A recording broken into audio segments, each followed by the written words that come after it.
pasteur aliaka ba fidèle aboma bango.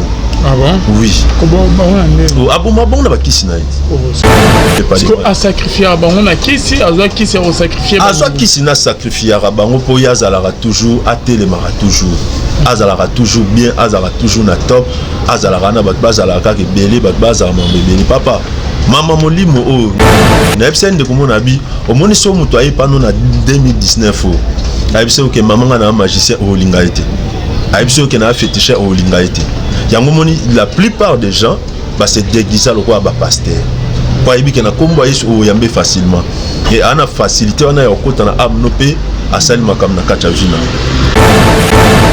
Shalom, shalom, bien-aimés dans le Seigneur, merci. Nabino Nyonsto Bozola Nabiso de partout, qui est Nzamba Lola, Amona Lola, et Foudabino. Un grand merci. Naba Onyonsto Basotenam Sala Nabiso la Jeva, le pasteur Feza Missi à la bouche autorisée de l'éternel Nangagwa Syrique. Nafulo Mukwaya Motema, Yabven, c'est de Homo depuis longtemps, Penama Gisèle, Lokelo Motema Papa Emmanuel, na Boston. Les frères Papi Komge, le toujours sorti, album qui sera sauvé. Merci. Mama mami bunga mutema papa Blaise na bonzambe lola ezofika simona to abakinza mabo to voyer et ce soit bien aimé dans les na émission lolo to sola nini to koloba ni bien aimé na koloba zali n'a rien que la vérité scani to pesa bino les vraies infos bien aimé dans les Seigneur toujours na cadre il y a ko informer bino to yami mosena nzambe na plateau lelo. Bien-aimés dans les saints, bande bazola na biso de partout.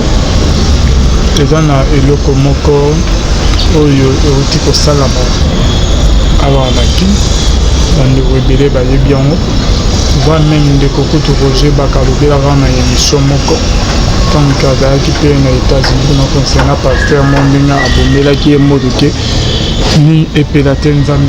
Bien-aimés dans le Seigneur, pasteur un grand pasteur oyo ayebani église na na bandal bien l'église à monene mais on ne comprend pas bien aimé dans le Seigneur toi ni makama bozo côté na église pasteur qui est marié alana bana Nicolo alana mwasi pasteur okaye bani vraiment makasi awa naki azana église à monene makasi naki na bandal précisément à comité na niveau que non abimane na jeune fille moko ya mwasi. Il y a de certaines personnes qui disent que va même jusqu'à jeune fille wana da mineur avec na 17 ans bon to yebite mais pasteur à comité na niveau que acha mwana papa ke zemi etant acha zemi pour la que revêté abomi moto na famille ban ya ba mwana vi mwana tini na Afrique du Sud dans un appartement de supporter kuna pona ke mokile yeba te esamano et comment déjà ko panzana ndoro mususu ba yebi on tourner ko solola ezani ko juste na ba pasteur ba bengani na nganto ba bengani te yo kutu muto asataka na bandeko délai mais pourquoi ye mora koki kozala modalité asatake na ex-président Kabila asataka na basango asataka na ba pasteur mususu ba collègue na ye pona ko talisa onire ke yende mutamalamu yende aibi makamazo tambola na bosembo au contraire ils en ont bongo te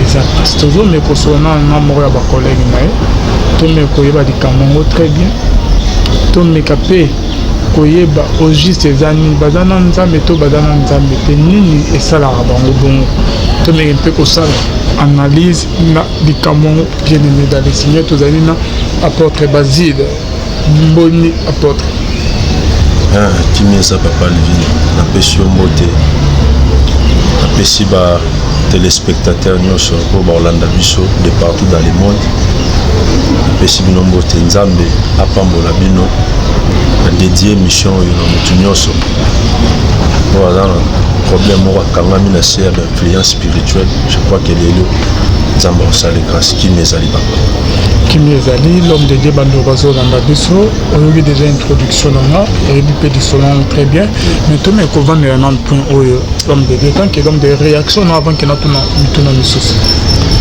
bon réaction nangeza d'abord ça fait mal. Ça fait mal à chaque fois parce que mon temps m'a bécoté dans la carte église. Ils ont terni réputation na image à l'église et ma bena ngoya makasi na mona déjà parce que ils ont kanga bat mususu ba ko bongo na mitema moi bongo mezate parce que ko lo ba ke batongo ba olinga to bongo na mitema tala bango mais moi j'aime pas trop parler commenter les histoires des hommes de Dieu. Pourquoi? Parce que la Bible l'interdit. La Bible dit ne touchez pas à mes ouais et ne faites pas de mal à mes prophètes. Dans mon lit, mamba pasteur n'a ngolo belango pena mingité, mais ma bé toko bombaté toko dénoncer parce que ils ont sungapé mutu soit là qui sur les points, mais peut-être tant beau péci à vie, tant beau sali point, tant beau sali point mot fixer opinion et qu'on sungaye pe place soit l'inga ko kweya akweya te. Voilà, c'est un peu dans ce sens-là, mais c'est tellement malheureux. Parce que yo comment on a dit que pasteur a sali du camo ya bo du camo ya ressentir jeune fille moko à mon avis que na makamninge zoyela on dirait que ya ko yindela na kin il a voulu combattre la réputation dans l'église na kinge bato bazo monela atindi moi si na fait décider à banda kuna tina robot azo supporter tout pourquoi c'est là au lieu que bato banga nzane bazo banga des réputation na bango. Bon, je crois que sur la Bible, le monde qui a changé. Moutou azaka a moko wana. Ils ont l'époque de échanger. Au moment que comportement à pasteur, na comportement ya roi David a presque ndemo. David a eu soda, a eu moi sa soda na ye. A eu moi sa soda na iri. Mais au lieu de comprendre que natika, mais il est encore parti plus loin. Akebo ma soda na pourquoi? Parce que ami lobeli. Donc quoi pasteur que sur la tiki likambo eye bana. Pour les banaté faut éliminer mobile de manière à ce que dikamane banaté or et l'eau David a bossanati mutatikala ko yebate mais o akela likolo na se abande ko mona ba film nyonso. Alors les pasteurs aussi il faut comprendre que oko kimano batu mais nzambe o kimiapi oko kimano batu mais o akela likolo na se Bible bi c'est lui qui garde Israël ne sommeille ni ne dort. Il y a monique bon de quoi on a senté ce que yebani réputation nga makamnanga ebeba menzambe na likolo a épargner. C'est ce que nous disons que nzambe asunga basali na ye. Et puis si on a coupé sa peuple de Dieu message c'est que il faut vraiment prier pour les hommes de Dieu parce que babilo kwa boy ils ont ternir image. Webi fidèle à kosanet mabe moko eleka mais pas un homme de Dieu. Un homme de Dieu, c'est un éducateur de masse. Un homme de Dieu, aza leader à opinion et que Nanzela a traîné ba te belé na katia li boulupe a détruit ba vie à battu. Parce que yango mona Paul Azub sa Timothée lobby que personne ne méprise ta jeunesse mais soit un modèle pour les fidèles. Un homme de Dieu est censé être un modèle. Et que tant que se retrouve na Babylone kwa boy, ils a détruit ba foi ba te belé. Neti imaginez si ko na grandeur à musala ya pasteur ndengeza. Sur les lobes n'a établi ba fait wana nyos mais c'est scandaleux yango moni et loko ngana epsa bato saka il faut batba ye koloba nzambe. Voilà parce que l'homme de Dieu ezani yo nzamba tomboli yo komi place aux alelo mais ebele bazo ko gérer élévation na bango te parce qu'on a né que ba pasteur bazo sande pasteur bazo sala bongo l'homme de Dieu mais tozo mona peka que non église eza monene aza toujours likolo bandimi bazo belé bazo nimela zo le pena baté bazo dénoncer baninga ba en politique banini ba abe donc mais nzonga ndeye moi zo sala makamna na cc ezanini ezaka nzambe to ndenge Bible lobake la grâce est trompeuse. Ok, merci beaucoup. Bon, moni iwana pour lobani papa le vino mon évangile des aboy évangile mutna mutayebi place à telemi Bible ozomo na Bible o mutuna mutayebi na sima Bible ni asalela ani ngana otoko mona kake mutu ana c'est un homme de Dieu mais loko ye moko osela na sima yebi les gens bato ba osela ki bokoko na ba les gens bato pe bazana sia ba magie les gens bato pe bazana sia ba loge mais nyonso mona ka au nom de la Bible. Alors no moni ba bloko anu mona pasteur okende de habits en habits ça là bas deka ça ba mambebele mais au mona musane et tout mamaka les problèmes sous ça ngala lubango eza responsabilité mo partager peuple pe ba na besoin ni pour pasteur azala pasteur faza na mutuka faza na ndakwa bien il faza na makamba bien il faza na nyonso wana Alors nous montre que ebélé à Satan na bakoti na quatre églises au nom à nini, il est béni par un véhicule, il est béni par ceci, il est béni par cela, ou bien pour na ba foule. On ne peut pas kolobaké, c'est le pasteur Adam Moussa Nzamba solo parce qu'il a beaucoup de gens, non. Nzambe mutayebi kati ya mitema ya bato. Nous moni baté belé, la force au que le pasteur ana tombo mazabo et belé peut ba détruire ba vie na ba. Moi je connais les églises où pasteur aliara ba fidèle. Aboma bango. Ah bon? Oui. Aboma bango na ba kisi na iti. Oh, ce que yo est bien on non non kasi oui. Oh oui, bah, il y a beaucoup d'informations et bon mamanté. Et puis nous sommes des hommes spirituels, non? Des fois Dieu nous fait voir des choses. On comprend que mais net n'est pas au début. Bible et lobby ne touchez pas mais ouais et ne fait pas de mal. À sacrifier à bango na kisi, à qui c'est au sacrifier. À soit qui s'y n'a sacrifié à bango pour yazalara toujours, à télémara toujours. Azalara toujours bien, azalara toujours na top, azalara na batbaz alara qui belé batbaz à mon bébé papa. Maman molimo oh na epsen de comme on a dit au moni so muto ayi pano na 2019 oh ayi que maman na magicien au lingaité ayi que na féticheur au lingaité yango moni la plupart des gens bah c'est déguisé le quoi ba pasteur pour ayi que na kombo ayi o yambe facilement et ana facilité on a okota na amnopé asali makam na kacha vina to se ngala sengara na peuple il faut que sambela pour les hommes de Dieu. Il faut que ça me la pour la bâton nzamba tcheli boson na biso parce boson na bino parce que makambo eza tellement ébélé. Voilà. OK, l'homme de Dieu pour reçu qui s'appelle Nani parce que lorsqu'il mosa na nzambo azo sa makambo à un pasteur au kazo sa ba deli ya boy. Et sengeli ba vani c'est une église à terre juste ba joine ba comme au kam église to ou comment. Wana sko yotala déjà bibliquement parlant il faut vendre. Bibliquement parlant, il faut qu'on joye, qu'on vende, qu'on talisse berère naïe, il doit s'assumer. Il faut peine collège, il y a ba pasteur, collège, il y a ba ancien, par rapport il y a ba statut na bango, mais bibliquement parlant, parce que Bible c'est lui qui pêche répand devant tout le monde. Il faut qu'on bien naïe pasteur, talo sali boy, il faut vendre.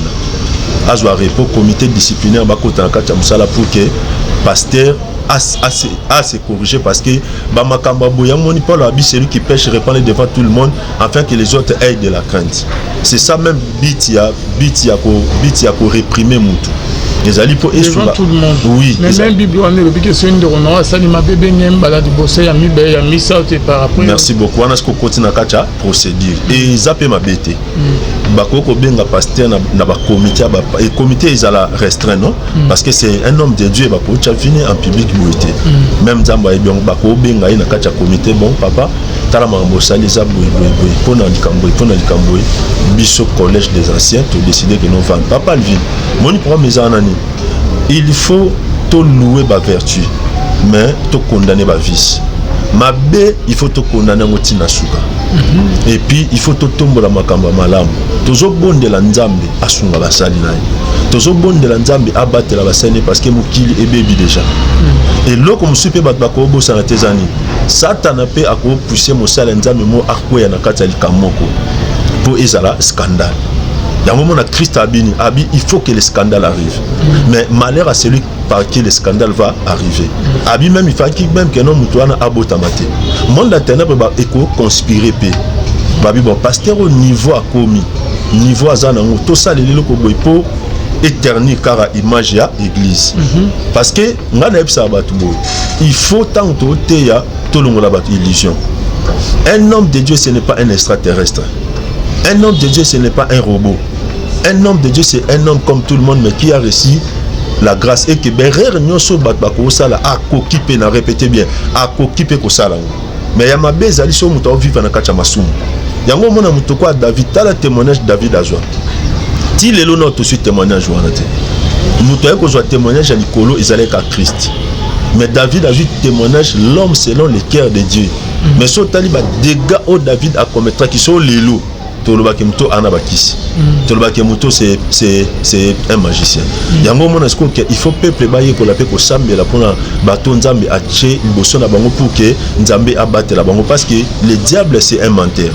diable pas ko conspirer le mot pasteur wana ndinga za na ko banga nzambe na ba serene to ça to pousser car toi envoûter à ça le mot pour éterniser ka image donc au monde qui peut que mutum soit ça n'est pas vrai mais ça les loko mo be yemo pas vendre comprendre mais na komi na niveau ndeni ce que pour ba pasteur vie na bango ah, mais ça n'en est que ça là bon parce que je crois même que c'est pas pour la première fois que l'homme de Dieu on a ça là on dirait que les en avaient vu né à Robimana ba petit chéri basi ya Mickey boina bo comme ça net que kobo monu moi basi comment net que alors moi trouver une vie normale alors mon on dit soumuté et ça la verset mon Bible et le Bible Dieu maîtrise celui qui est égaré ou celui qui fait égarer les autres papa nzamba maîtrise à mutunyoso. À un certain moment na vie ya mutu mutakoma ko kantake ana maîtrise ya makamu mutakoma ko kantake yemta ana volant mais et comme appelle na temps moko o nzambe sko a maîtrise à mutu yango mona Jonas akimi nzamba kansika kimi mais a se retrouver na kata libuma mbisi nzamba maîtriser pasteur wazo mona ki yemta ana maîtrise alongola bana bat bazemi asala ka ba désordre ezala mukolo nzamba o maîtriser et ça mukoleza on nzamba décidera à maîtriser mutoaza égaré ou bien mutoaza ko égaré bat mususu et tôt ou tard nzamba o récupérer pasteur wana à maîtriser pendant maîtriser wana fante parce que Bible obi il y a rien de caché au yebi manami swabatu et lo monto mutasala na se o keno etikala ka bongo non ata même ata ba camarade ne pasteur batikalo dénoncer été mais et comme on attend mo nzambe moko a obimisa na poisse moni muto bando tebi bat ebele non o pena to eba na Congo ke o aza mosali ya solo mais esuka na ko tanga komba batute mais lelo to ebi ke muto wana nzo ande aza abande ko sala nzambe te alors pona batuana pona ba pasteur o ba mona ke azui vie na ye ya masanga ya basi ya ko faire avorter bana batu soki lelo te lobby nzambe a obimiso l'homme de Dieu tu as tout intérêt au tikabilo ko wana ozongela nzambe. Voilà. Merci beaucoup l'homme de Dieu. Je crois même que mon message est l'équipe par pasteur Oyo Azolanda biso ba collaborateur ne ba Olanda biso l'homme de Dieu ezate que toza contre yo mais tozo linga ke ozongela ko nzambe l'homme de Dieu to nazawa net ke nalo ba keke non to komi pe ke ne ke Roger Baka non Roger Baka asala ka oye amon ke singela asala ninga ba ki faut dénoncer ba œuvre infructueuse des ténèbres bien-aimés dans les Seigneur asala musala ne malamu donc biso pe toza ko pesa ka conseil l'homme de Dieu zonga na nzela. Ça c'est pour la deuxième fois sur la caméra. Ce que vous avez dit nzambe était bientôt là, nzamba ko frapper yo. Et la net qui n'a pas prédit ma bête mais n'a pas bandu sur la caméra. Ce que vous avez dit nzambe était. To garder image date à l'élo, nzambe ya lola ko frapper yo. L'homme de Dieu. Ce que vous limika ko banga nzambe était, mais zamu ko nzambe akobangisa yo. Et puis on tirer attention na bana basi po botelema na kapona lukara ko kwesa basali nzambe bango misusu na solo na ba misusu ba ke biso to kwesa basali nzambe bango moko nde balanda biso donc bango monde ba ya l'homme de Dieu beaucoup tani boye au église au consultation rendez-vous na ba mais pasteur comme olinge en tout moment ko tala kisaki ba mystère pasteur ya munene o makamazo ko non.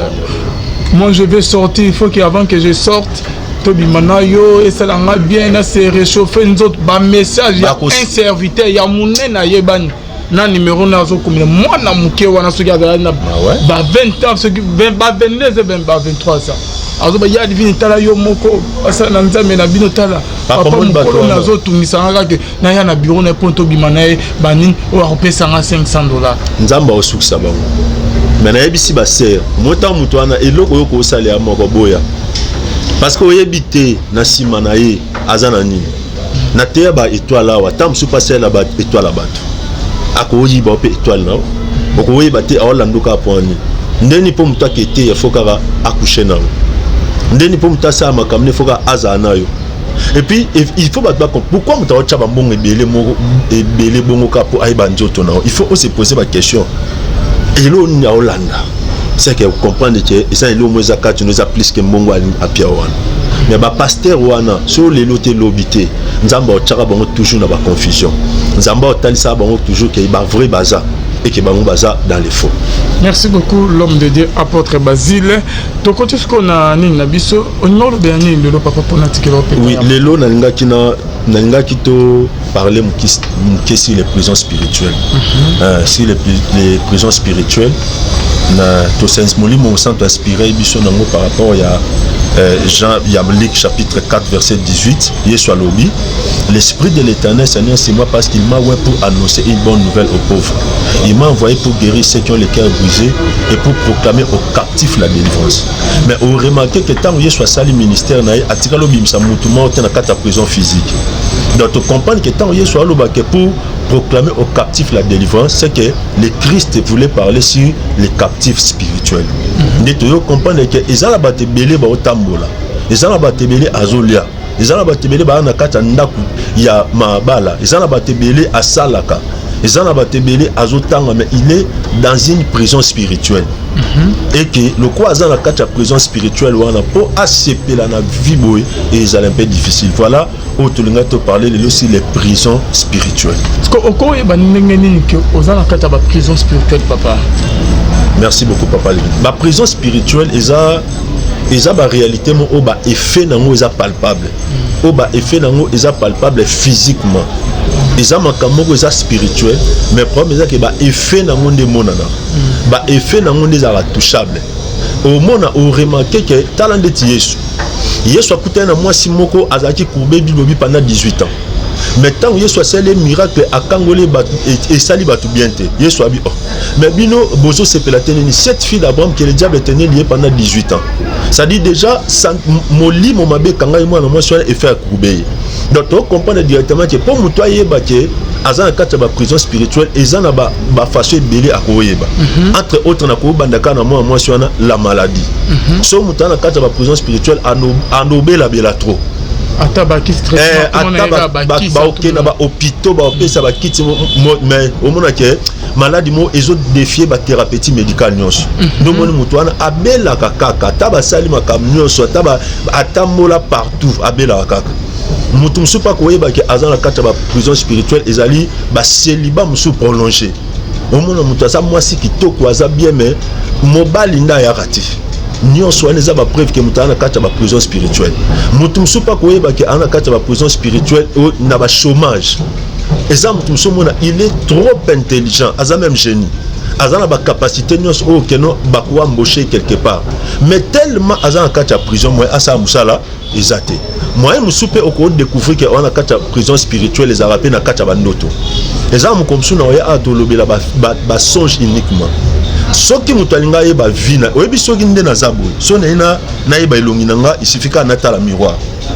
si le plan spirituel pezara so mutu alinga yeba vina et bien atala bandoto na ye atala bandoto alota ka comprendre que non nana kacha prison spirituelle bandoto mso esenga mta expliquer mais za bandoto mso esenga mta expliquer mais kande olota ngo olota ozaka place mo olinga obima mais otikala obima te mais olota aka bon zala batu so olota abunga soka lali alota aka ki abunga mais place nga bunga yebati ezala mutu mso alota akendaka mais akoma te ezala batu mso alota musu pe na lota ki ana kacha prison muso alota basoda bakange nyonso wana ezala ba preuve nini ke bakanga mutu wana na kacha ba réalité spirituelle ezala ba mambo ebele oyo ekosala ke mutu ye moko comprendre ke nde naza benga na kacha ba problème spirituel mutu so akoyiba ke ana ba kacha prison spirituelle makambo ya ba veuve o mona mutabali a umeli même pas mo bali akufi atikala veuve dès le bas âge donc et qui asali na benni no so bima nango esimbi pété ndo mona mutatikali bo ba makamsu ya ba réalité ya ba stérilité o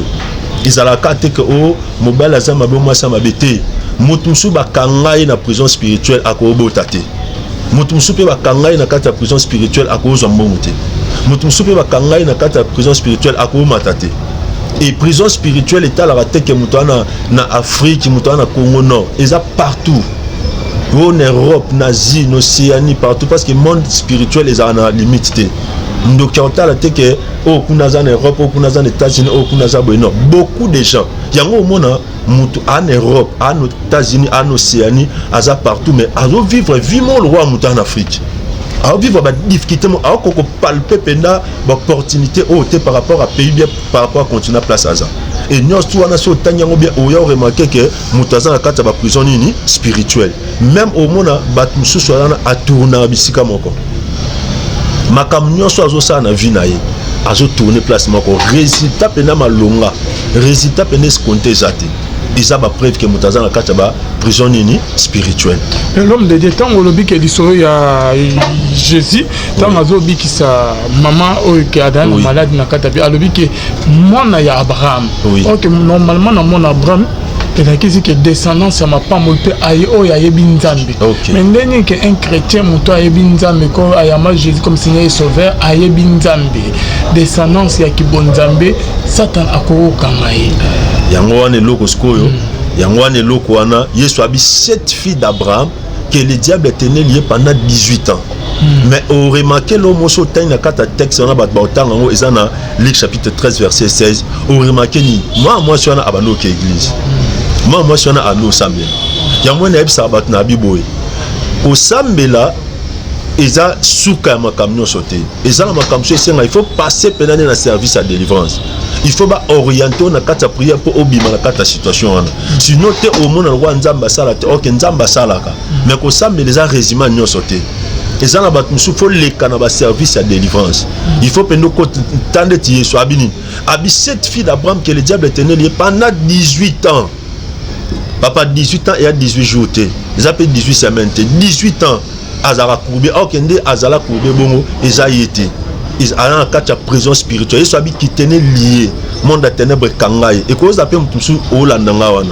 Tant Moussou Bassi Kanga Mabota nous essaie de 10 ans. Tant Moussou Bassi Kanga Moussa nous essaie 15 ans. Mais au Sambela.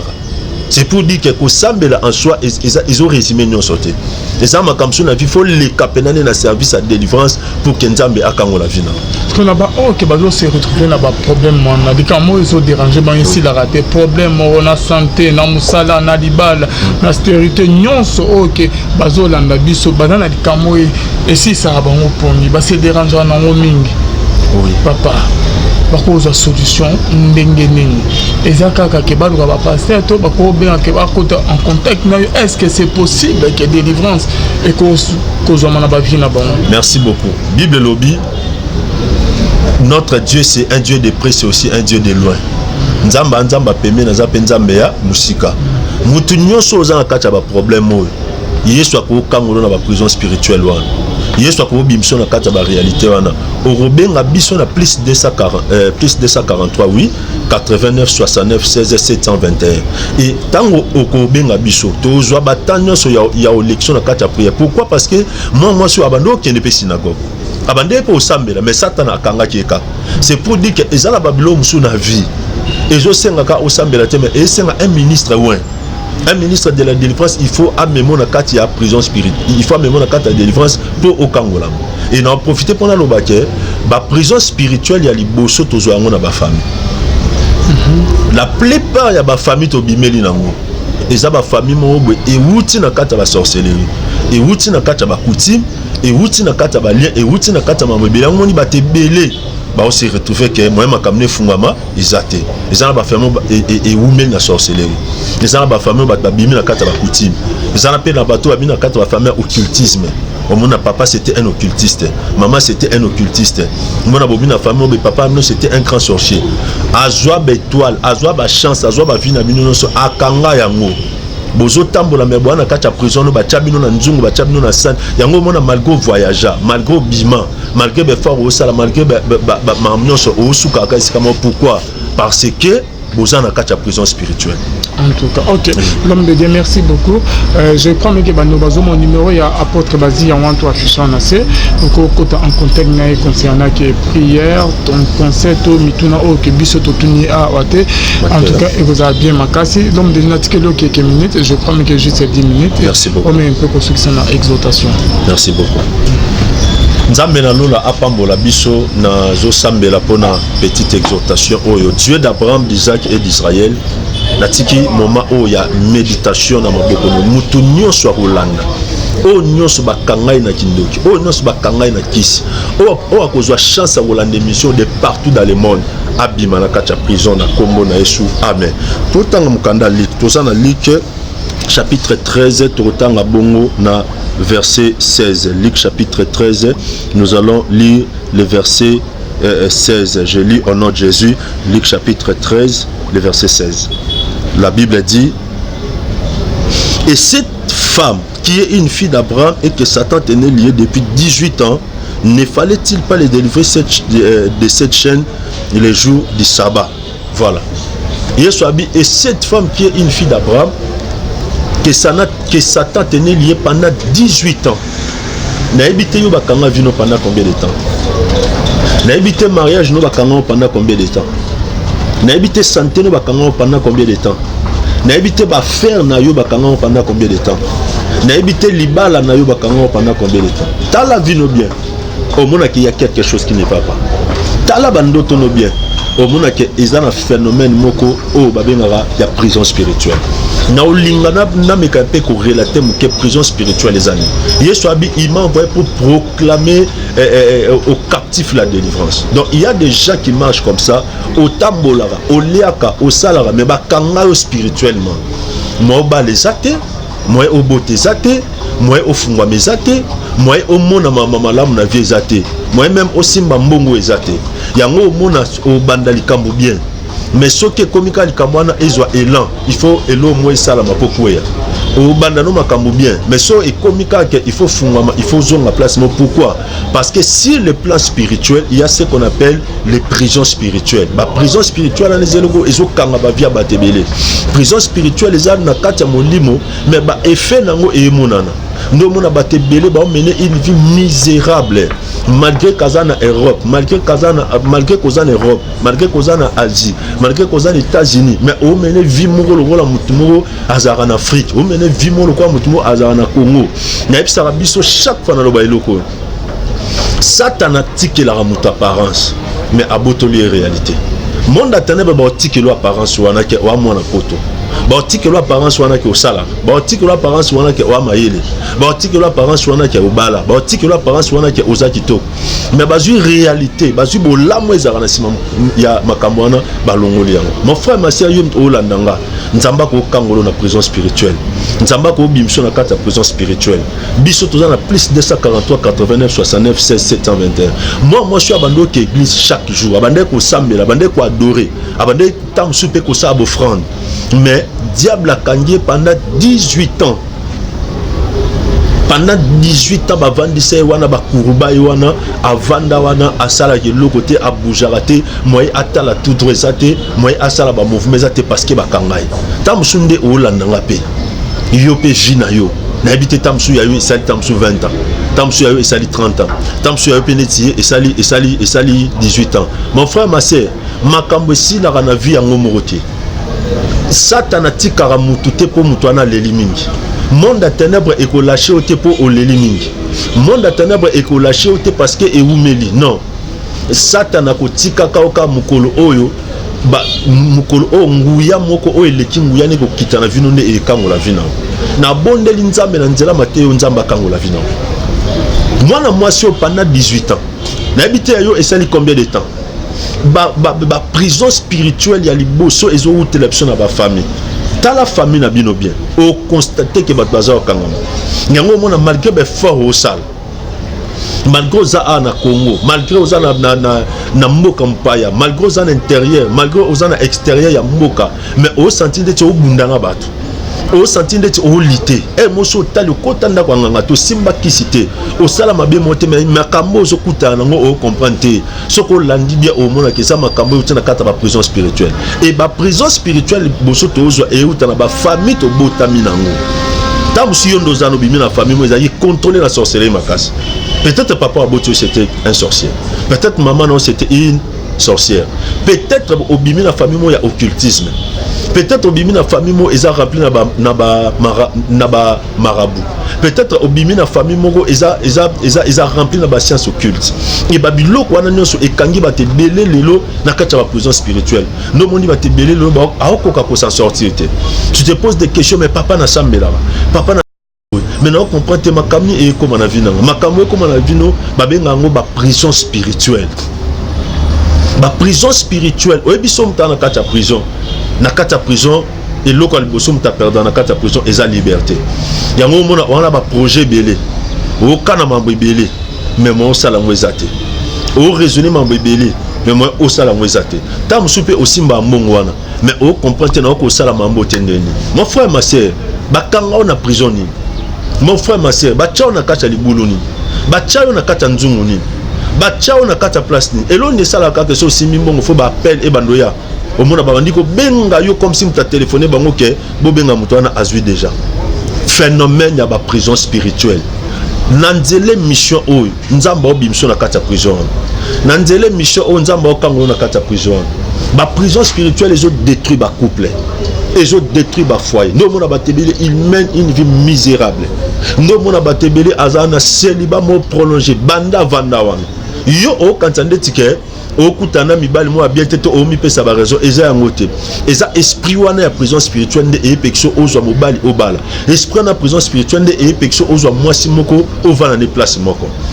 prison spirituelle et kanga via mutu tchaka ba maladie on a Paul alobi je souhaite que tu prospères comme prospère l'état de ton âme et que tu sois en bonne santé ce mutu azana kata ba prison spirituelle bando bela bela oye bapena malade yango te lemso ekena mutu lemso eyena mukongo oko biloko etambola na libumu olanda bo nazoka makolo lokwa ba betinga masasi mususu mono olala olota bat bazolanda nyoswa neza ba phénomène ya ba prison spirituelle et que na nzela mateya o nzambe pa ko kangola vino na nzela mateya nzambe pa ko kangola bana eza batebele balakisa bat banzela banganga eza batebele balakisa bat banzela bakisi mais yope okola kisa nzela nzambe okoyebise mama papa to mekobenga apôtre na makambo soki to bondeli nzamba ko bimso na kata situation wana esika nini bakanga yo esika nini ba déposer vina esika nini ba tyango mona o amayele me oko jour na ngote yango o mona ke oza kitoko me oko jour na ngote na nzela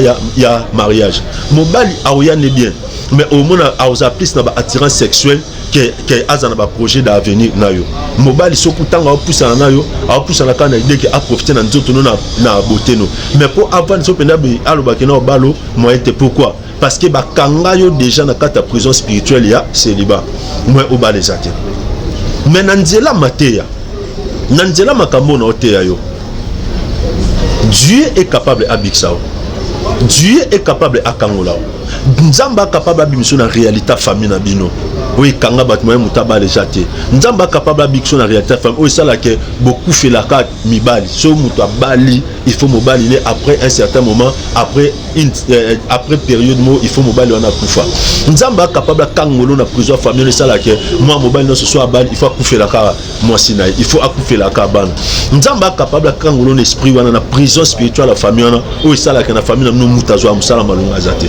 Yango mona so jui musala mo eza bien ba olongolo même ba misala tina te wana ovanda wana nzamba capable abimso na kata prison spirituelle wana mon frère nzamba capable abimso na kata prison spirituelle wana ma sœur nzamba capable alongolo na kata makambo wana abiki sapena vino akangola yo nabite pendant que na oloba Yesu abini et cette femme qui est une fille d'Abraham que le diable tenait liée pendant 18 ans makamno et c'est combien de temps yango mona ezaka lelo maladie o lobby o lelo problème o lobby o tala bien o mona ke au voyager déjà mais so tali vino na bateau o tika na Congo mona keza presque la même chose o sala be fort na bandenge nyonso na ebisa biso na bi satana tikela ra muto apparence ba o tikelo apparence ya kimona poto ba o tikelo apparence ya mwasi kitoko ba o tikelo apparence ke mobali ana azama yele ba o tikelo apparence ke o sala place à bien mais yo moko ebi ke malgré nyonso na ko funga matena vie na bondeli nzambe na kombo na Yesu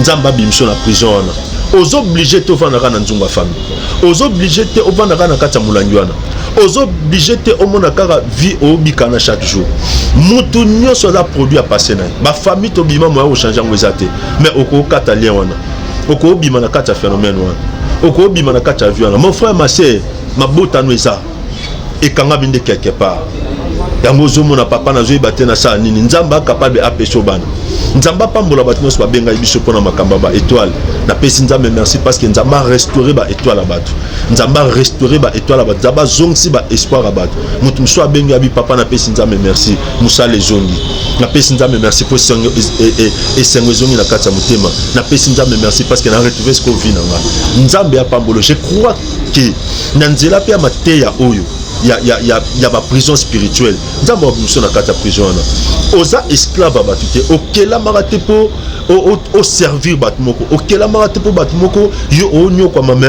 bango bazosepela quelque part okelamaka te mpo yo ozosouffrir me bango bakozwa vie.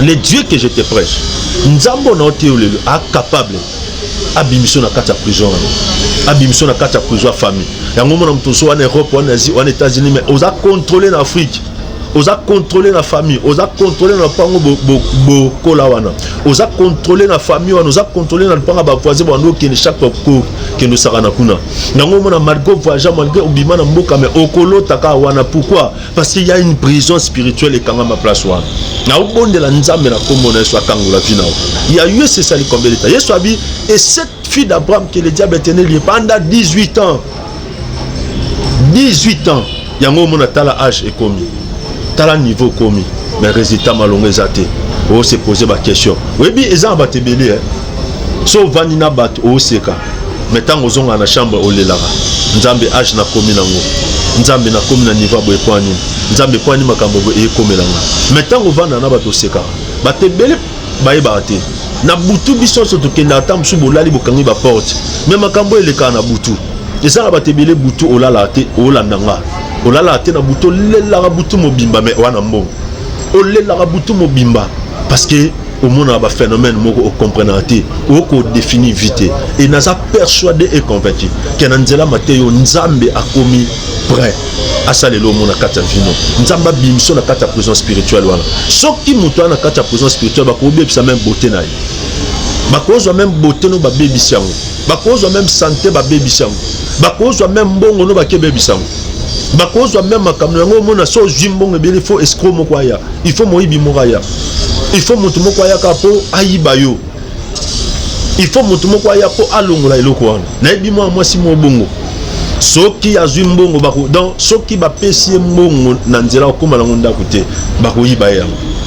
bakolongola ngo ka donc atikala bongo aya zolela papa nayebi te na salani nayebi se mama eza ba phénomène ya ba prison spirituelle donc ne bozana bakanga de mbongo na bino yango moni yusko lokwa osambela bazo bunda ona bandene so ozwa ngo quand même momona ke bandeko no bamona tango te ma sœur mon frère nzamba ko bimso na kata prison ya célibat nzamba ko bimso na kata prison ya veuvage wana nzamba ko bimso na kata prison wana ya chômage au women na ngotambulai nzamba ko bimso na kata prison ya stérilité nzamba ko bimso na kata prison ya pauvreté nzamba ko bimso na kata prison ya lamentation nzamba ko bimso na kata prison ya retardement wana tala vino bi omona ke okoza aboité lelo so tali ba calcul au salaki so tali nde au salaire makambo comprendre que o bika e ayote et par là tu dois comprendre directement que problème ezana que on a kacha prison spirituelle papa au monde na ebisa ba tubo ba discuter na ba fête mutumso okobo ya rien nga biloko wana na yebi ngote nga biloko wana ezo ngate mais tala makambo e koma na vino o tika ba débat tala makambo e koma na vino o tika ba discussion mutu mso aboya marama molimo menga na loba ba discuter na ba fete ba fe makambo zo salama o emona oko discuter na ngote tala santé no bia okoma obela bila tala penda vino bia o mona même beauté ozaki na ngo esila ka abo tala vino bia mona ki même ba mongo wando simba eza su bongote et ba biloko wana mo o discuter na ngo za teza ba preuve qu'il y a quelque chose qui ne marche pas dans ta vie na bondeli nzambe na kombo na Yesu eza ba chao na mai eza ba chao na zamba ezala au voyageur au Kenda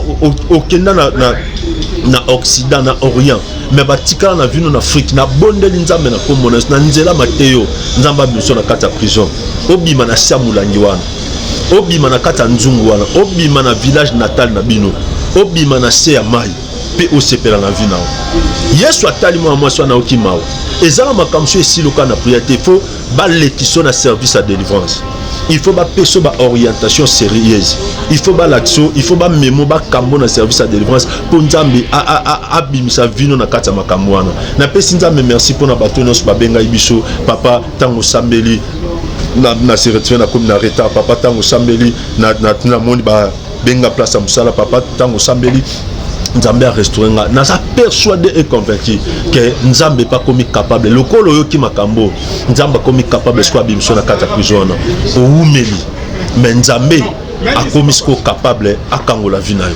Les prisons spirituelles existent. Il y a beaucoup de hommes, il y a beaucoup de femmes, il y a beaucoup de gens. Au vin à Bango Lelo, Baobika vi eza bangote.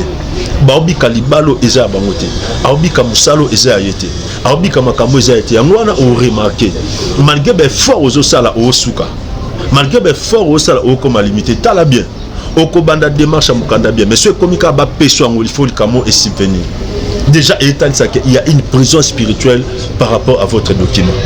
Oko banda, oko ça l'engagement bien. Mais ce commis qui est commis quoi aboutir à une relation sérieuse. Les kamoko koya et bib samakamwana.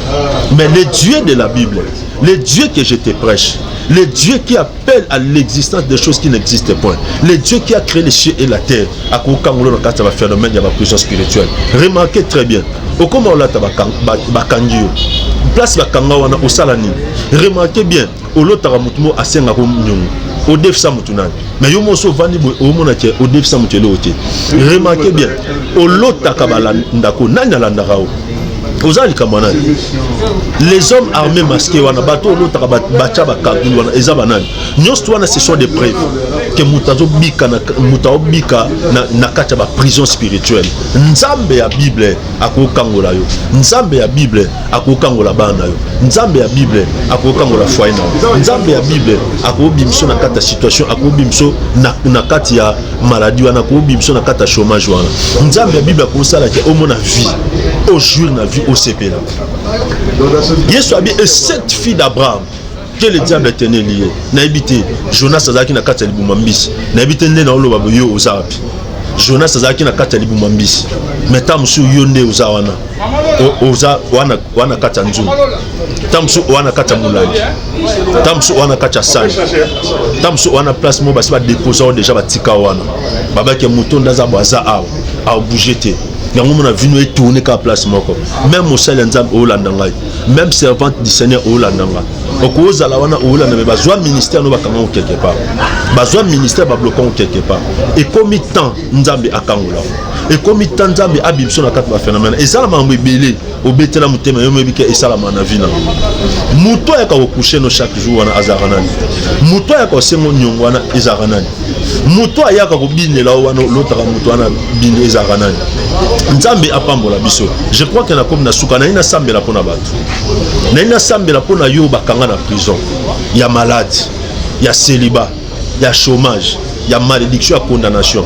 Mais benga biso na plus 243 89 69 16 721. Plus 243 89 69 16 721. Je vais prier pour tout le monde et je crois que Dieu va faire quelque chose. Dieu d'Abraham, Dieu d'Isaac et de Jacob.